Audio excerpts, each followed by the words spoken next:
The end game. The end game is the new talk of the town, and now that I've gotten the time to experience the end game in much more detail, I figured it's time to probably talk about it. We still have the prestige mode of the raid in October, but for the purposes of this video, I'm going to assume that it will end up like every other hard mode raid that has to come out for Destiny. Before we continue, I know a lot of people are going to say, well, Datto, this is what you get for playing so much right at launch. Of course you're going to run out of things to do in the endgame. And while that's true, so will you. I just got to this point sooner. Just because I did it and others did it faster than yourself doesn't mean that when you get there, it's not a problem. This video is also going to make a lot of assumptions about what I think Bungie's design philosophies are and where they are trending towards. So I apologize ahead of time to any Bungie employees who might watch this video and think I am way off base. But hey, I would love to have an on-the-record conversation on this topic if anyone's willing. So, the end game, something that Destiny has had an issue with, historically speaking. With Destiny 2 simplifying and streamlining the game even more, I feel like a lot of people have realized the issues of the endgame compared to Destiny 1. A lot of people would consider part of the endgame grind in Destiny 1 to be the Tier 12 stats grind, strength, discipline, and intellect. Those stats don't exist anymore on gear to grind for. If you're new to the game and were thinking, what the hell is he talking about? That's why. The stats don't exist. A lot of people would consider the grind to find the perfect weapon roll as part of the endgame in Destiny 1 as well. Weapon rolls are no longer random. They are all set in place. I never really considered either of these things to be the kind of endgame experience that I'm looking for, but a lot of people did, and I'm not really going to argue with them. However, the point is moot now because neither of those things exist anymore. I would say getting the perfect mod loadouts on your armor has replaced the Tier 12 stats part of the grind, but I think people enjoyed the Tier 12 grind more than they enjoy mods right now. I remember a quote about getting the same items multiple times. How do we make that second, third, 10th better devils exciting? Well, I think the answer is you don't, unless you want to change something very fundamental about your game. The Grimoire grind is gone. Hunting for ghosts is no more, not that it was much of a grind in the first place though. Both of these things are somewhat forgivable because lore has been put into the game, and that's what people wanted in the first place. But the grind part of Grimoire, seeing your score go up, that is gone. So then, what is Destiny 2's endgame as it stands right now? Well, if we consider endgame to be activities that give powerful rewards, we have the Nightfall, the Raid, Trials, and then some lesser activities like the Flashpoint, Call to Arms, and Clan XP rewards. None of these are grindy though, they are one and done activities for the week. You can have multiple characters and can do all of these things again on other characters, which can triple your time in the endgame. Once you hit 305 though, the value of these activities falls off significantly in terms of any sort of power or cosmetic gains. The only true grinds that exist are to get to 305 and to maybe mod a few sets of gear.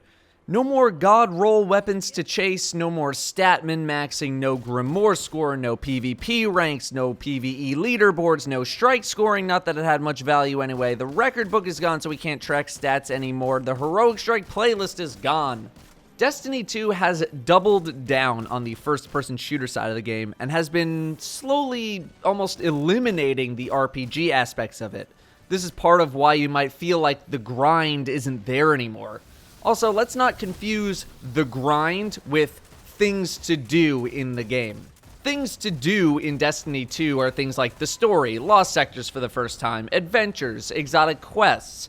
The grind is the thing that you do on a day-to-day basis, the thing that pushes a number up higher or moves a bar across a screen, where you're just looking to log on and make some progress towards anything.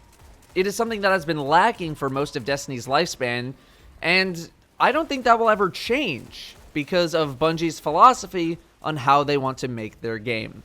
Bungie does not want to make Destiny into a World of Warcraft style experience. And this is still something I am accepting as an avid player of this game that I have been in denial about for 3 years against my better judgment. They do not want people to have to grind hours and hours to get cool guns and armor. They would rather just give them to you for you to play with, and to a degree I respect that. Why hide a bunch of cool items and things like that behind hours and hours of grind that the average player won't even touch? Seems stupid. But the biggest part of it is that they want the average player to leave the game happy, to feel like they have completed everything. Why?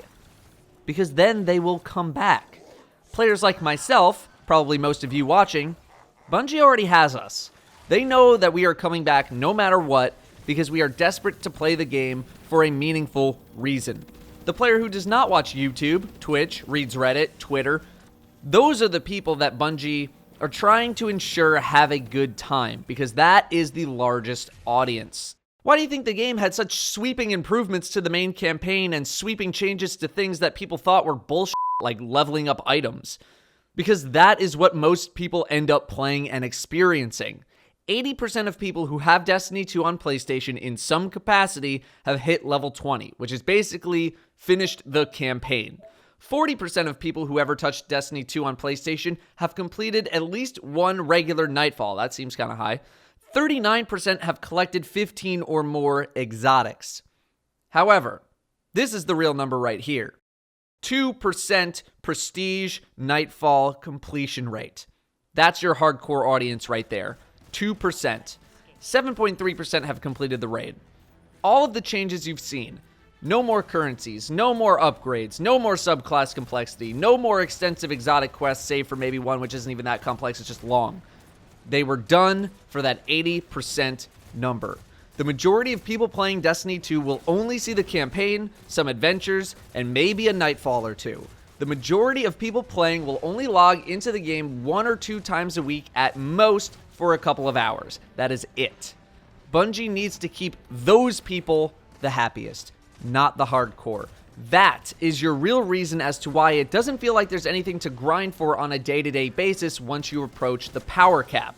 Because there isn't. And Bungie doesn't want there to be, nor will they probably ever want there to be. When you hit 305 power, for all intents and purposes, you are done.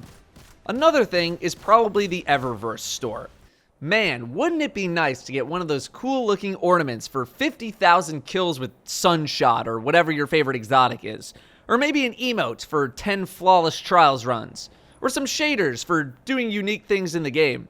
Hey, you can bet your ass if there's no raid ship or Sparrow for the prestige mode of the Leviathan, that it's probably in the Eververse store. Imagine if they could bump up the light level of certain activities and throw some of those cool Eververse things into the game as rewards. Wouldn't that be something, huh? Another reason the grind is fading away is likely because of player toxicity and Bungie's attempt to reduce toxicity as much as humanly possible. In the Crucible, there are no longer assists. There is kill participation. Overwatch has the system as well, and Overwatch doesn't really have a scoreboard either to see everyone's stats. This was done to try to prevent toxicity. Destiny has adopted almost the same. The scoreboard is only shown at the end. PvE leaderboards likely fall into the same category. Something I think would be cool for faction rallies is to have a leaderboard for individual player participation. Each faction would have their own faction rally emblem that every player would get. Let's say there's a base emblem, and then you would get an emblem based on your participation. Top 100 would get like, I don't know, a diamond version of the emblem, top 1% a different color, 5%, 10%, 25%, 50%, etc., etc., etc. They would hold on to this emblem until the next faction rally, or indefinitely. It doesn't really matter to me. This would allow people to show off a little bit.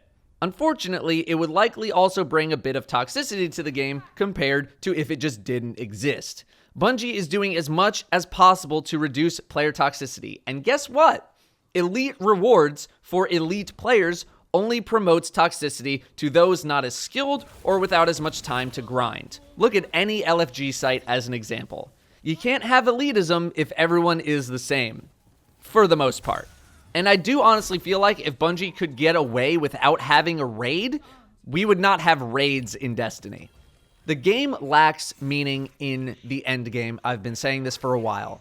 Nothing you do matters in the late game. Crucible, no ranked, no progression. The game after 305 power, you're done until the next expansion. Strike playlist, who cares?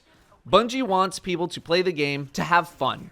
That's it. And to an extent, that is admirable. They do not want people to feel pressured to grind for things. They want people to eventually feel like they have completed the game or have a sense of being done, because if they don't feel like they had a good time or feel done, they might not come back. This is in complete contrast to hardcore players who never want to be done. But hardcore players aren't asking for new story missions every day.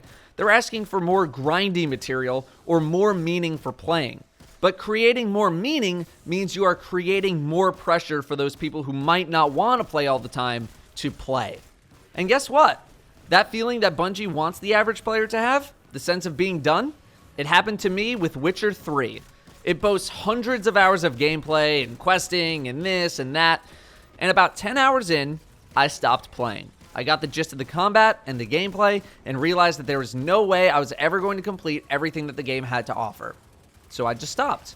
It's almost the same thing as Destiny. Destiny, I get, is built as an always online persistent world, whereas Witcher 3 is more of a single player experience, not really meant for continuous play, but then again, people play billions of hours of Skyrim, so what the hell do I know? The endgame experience will always be a struggle to the dedicated players of Destiny, as Bungie moves more and more towards a pure FPS game instead of an FPS RPG hybrid. As long as Bungie's philosophies on how they make content and for who stays the same, the more likely it is that the endgame experience that most hardcore players are looking for will never come to fruition. Bungie's continued battle against elitism and toxicity also likely drives this philosophy as well. A part of it is probably also money. If people leave happy, they'll be more happy to return. That means more items sold for Bungie and Activision. One might think that investing in the people who continue to play the game and want more rewards to chase would pay off, but if it really did, it would already be in the game because that would have been the best financial decision to make. This is not a laziness thing. This is not an effort thing. I am not accusing Bungie of being lazy or not putting in effort. The developers, designers, artists, engineers, and everyone else who works on Destiny work really hard to make this game as good as they can get it. This is a philosophy and direction issue. Is it unfair for me to be calling these kinds of shots right now? Maybe. We don't know what the future holds just yet, and I could be totally wrong. I can only base my views on past experiences and what we have right now. But things are trending in very specific directions. Thanks for watching. I'll see you next time.